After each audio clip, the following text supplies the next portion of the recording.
Hello and welcome to the Spilling the Green Beans episode 36, my life gardening show where I share with you my green secrets to inspire you to start growing your own vegetables. I'm your host, Emily, creator of Easy Urban Gardening, the system for growing your own vegetables on a balcony or terrace in town. And thank you for spending time with me today when I talk about green manure. But before we dive in, taking care of your garden over winter without growing veggies, did you know I also have a Facebook group where you can ask me questions, share your experiences, and get all sorts of tips, tricks, inspiration, and recipes? So why not join us in the Facebook group, Our Garden Party? It's free and it's fun, and it would be really cool to meet you there. But for now, it's back to the garden. Did you fill your garden with a new round of seeds in October? I did, and the radishes are ready to harvest, and the spinach, Swiss chard, and rocket seedlings look amazing. But I also know many gardeners don't. They harvest the garden empty in autumn, enjoying the fruits of their hard work, and leave it be over winter. Which is, of course, fine. Weren't it better for your garden to have something growing even over winter? And if that aren't vegetables, you should choose a so-called green manure. Green manure are fast-growing plants to cover bare soil and, above all, benefit your soil. Green manure are the organic way to improve the soil fertility, including adding valuable nitrogen, to improve the soil structure, giving better drainage or water retention, to suppress weeds, and to attract beneficial insects and other predators. So as green manure are fast-growing plants, they can benefit your soil in just a few weeks. You sow, they grow, and a few weeks later you dig them in. Important to dig them. It is important to dig them in before they start flowering. So best to do it as soon as you spot the very first flower bud.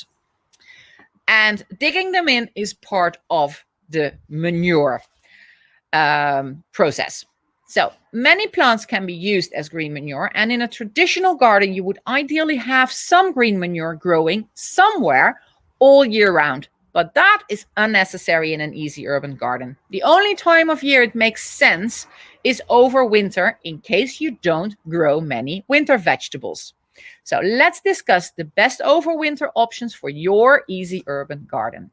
First is mustard, a half-hardy annual, which can be sown in September, October, and in a mild winter, even in November. Or you can sow it in early spring, as soon as the soil isn't frozen anymore. So in many urban gardens, that would already be late February or the first half of March. You just have to pay attention to one thing. Mustard belongs to the gray Brassica family. So if you sow that over winter, it actually means you have to start the next season with a round completely filled with vegetables from the green, blue, and orange families. No other gray families in for the first round.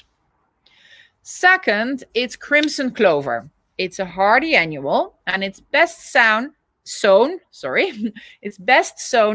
every time a patch you don't want to use again comes empty, from late August all the way through early October. So that means that you would actually sow it in kind of like sequence. Say you empty a patch, harvesting your carrots end of August or maybe early September. And you already decided, I'm not going to do the whole winter veggie growing thing. So as soon as you harvest that patch empty, you sow some crimson clover.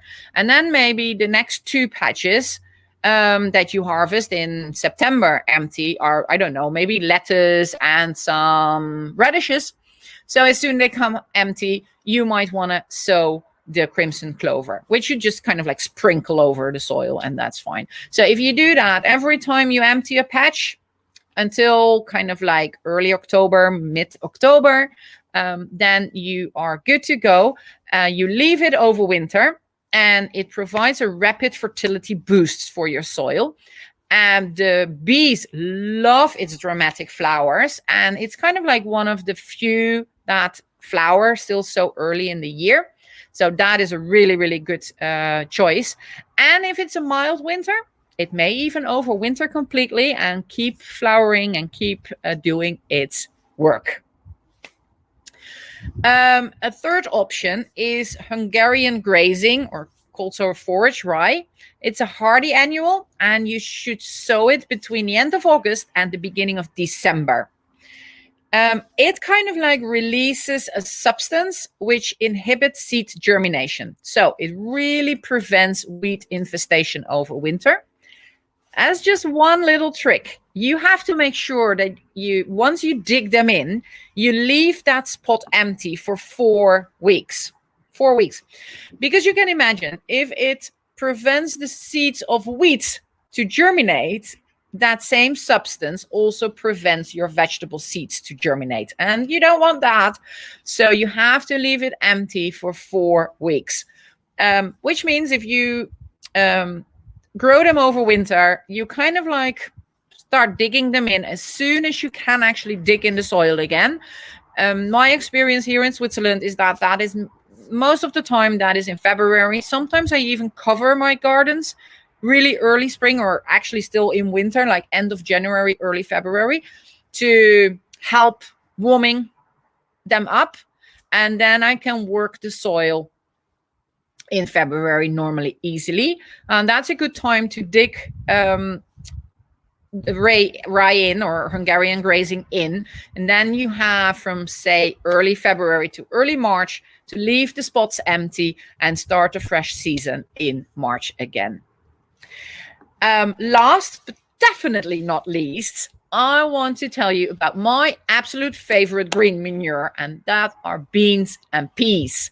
So think winter peas and broad beans and things like that. You sow them in October or November and you leave them over winter. Their roots capture nitrogen and they improve the soil structure. And best of it is you have beans and peas about 4 to 6 weeks earlier to harvest in late spring than when you would sow them early spring, so say end of February, or in February or March.